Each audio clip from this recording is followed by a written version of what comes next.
Mestre. Forte esplosione nella notte all'ex casa cantoniera di Via Righi. Sul posto i vigili del fuoco per mettere in sicurezza la zona, riuscendo a spegnere le fiamme non in breve tempo. La causa: un giovane dell'ex Cecoslovacchia che si sarebbe trovato nell'immobile per trascorrere la notte.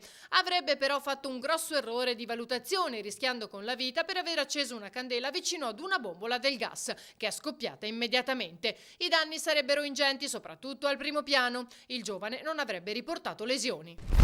Marghera.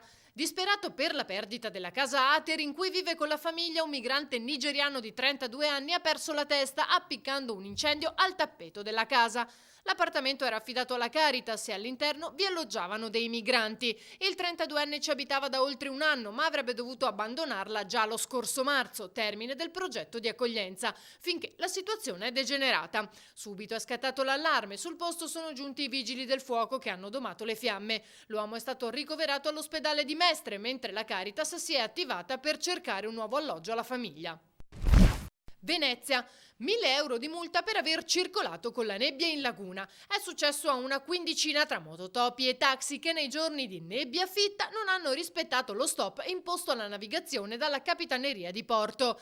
Ascom Confcommercio hanno chiesto di evitare che si ripetano contravvenzioni così salate a danni di operatori che quando sono in barca non ricevono le informazioni della Capitaneria via radio.